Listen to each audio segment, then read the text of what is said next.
नमस्कार, जय हिंद। स्वागत है आपका एक नए वीडियो में। दो वेलफेयर स्कीम्स के बारे में इस वीडियो में चर्चा करेंगे और जो मिनिस्ट्री ऑफ डिफेंस केंद्रीय सैनिक बोर्ड के द्वारा जारी किए गए हैं। 29 अगस्त 2023 को ये लेटर जारी किया गया है मिनिस्ट्री ऑफ डिफेंस केंद्रीय सैनिक बोर्ड वेलफेयर सेक्शन के द्वारा, और यहाँ पर बताया गया है कि payment update for various welfare schemes, जो भी कल्याणकारी योजनाएँ मिनिस्ट्री ऑफ डिफेंस केंद्रीय सैनिक बोर्ड के द्वारा चलाई जाती है, जिसका जिक्र यहाँ पे किया गया है, उनके पेमेंट के बारे में यहाँ पे बताया गया है कि payment against following welfare schemes has been made as per dates mention. जो कल्याणकारी योजनाओं का डिटेल यहाँ पे दिया गया है, इनके पेमेंट के बारे में बताया गया है कि इनका जो पेमेंट है वहाँ हो चुका है। सबसे पहले है पेनोरी इनिशियल 20 जुलाई 2023 तक जिन्होंने अप्लाई किया था उनको पेमेंट हो चुका है। उसके अलावा पेनोरी रिन्यूअल 31 मार्च 2023। पेनोरी इनिशियल आप लोगों को पता होगा कि गरीबी रेखा से जो नीचे पूर्व सैनिक गुजर बसर करते हैं उनको यहाँ पर दिया जाता है। मैरिज ग्रांट फंड का 31 मई 2023 तक पैसा मिल चुका है। एजुकेशन का 31 अगस्त 2022 तक का जो CA दिया जाता है वो मिल चुका है। 100% डिसेबल्ड चाइल्ड इनिशियल 14 दिसंबर 2022 तक का उनको जो स्कीम्स है उसका पैसा मिल चुका है। 100% डिसेबल्ड चाइल्ड रिन्यूअल 31 मार्च 2023 तक। ऑर्फन चाइल्ड इनिशियल 1 जुलाई 2023 तक। उसके अलावा ऑर्फन चाइल्ड रिन्यूअल 31 मार्च 2023 तक। मेडिकल से रिलेटेड 3 जुलाई 2023 तक। और वोकेशनल ट्रेनिंग 20 जून 2023 तक उनको यहाँ पर पैसा मिल चुका है। Other application are being processed as per their online seniority and availability of fund. तो अदर जो भी पब्लिकेशंस हैं उनका जो अमाउंट है वहाँ सीनियरिटी के हिसाब से और अवेलेबिलिटी ऑफ फंड के हिसाब से उनका जो पैसा है वहाँ दिया जाएगा, ऐसी जानकारी यहाँ पर दी गई।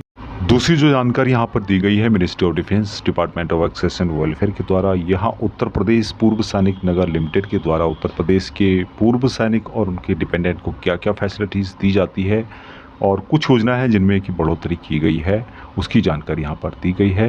ये जो लेटर है कार्यालय उत्तर प्रदेश सैनिक पुनर्वास निधि जो कि लखनऊ में, उनके द्वारा केंद्रीय सैनिक बोर्ड भारत सरकार को यहाँ लेटर लिखा गया है और उत्तर प्रदेश की पूर्व सैनिक और उनके डिपेंडेंट के लिए क्या क्या योजनाएं दी जाती हैं, क्या क्या योजनाएं हैं जिनमें कि धनराशि को बढ़ा दिया गया है, उसकी जानकारी यहाँ पर दी गई है। जो कि 49th बैठक हुई थी जनवरी 2023 में और उसमें कुछ निर्णय लिए गए थे और जो धनराशि है उसको बढ़ा दिया गया है। यहाँ पे देख सकते हैं आप लोग उत्तर प्रदेश सैनिक पुनर्वास निधि द्वारा संचालित योजनाएँ।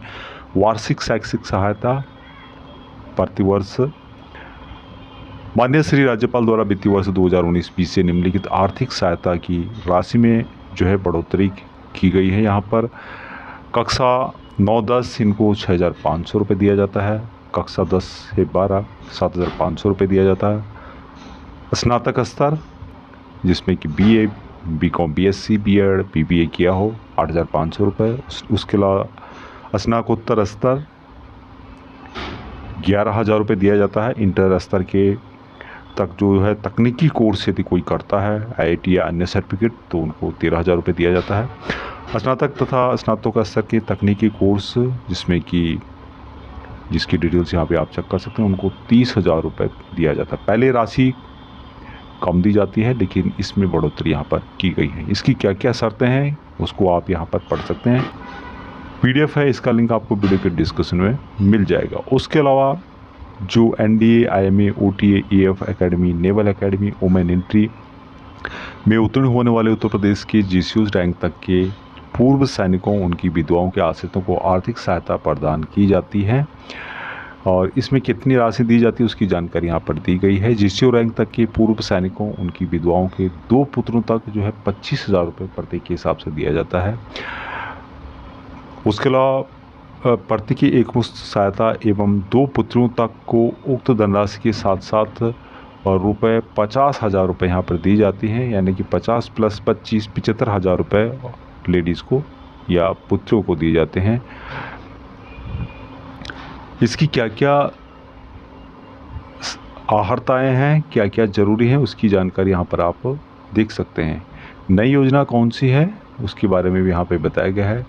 चिकित्सा व्यय अनुदान, हवलदार रैंक, जीवित न होने की दशा में GCU रैंक तक के पूर्व सैनिकों के आश्रित एवं उनकी विधवाएं जो कि ईसीएचएस योजना के पात्र नहीं हैं को इलाज हेतु वित्तीय वर्ष में अधिकतम 10,000 रुपये तक की चिकित्सा व्यय प्रतिपूर्ति दिया जाता है। उसकी क्या क्या डिटेल्स है, क्या क्या अहर्ताएँ हैं, क्या ज़रूरी बातें हैं, वो यहाँ पर आप पढ़ सकते हैं। उसके अलावा प्राकृतिक आपदा अनुदान, हौलदार रैंक, जीवित न होने की दशा में जिसयूज रैंक तक के पूर्व सैनिकों, उनकी विधवाओं जो कि प्राकृतिक जो आपदा है उससे प्रभावित हुए हो, और उसको तत्काल जो है 10,000 रुपये की एक मुफ्त राशि आर्थिक सहायता के रूप में दी जाती है। और इसकी भी क्या क्या शर्तें हैं वो यहाँ पर आप पढ़ सकते हैं।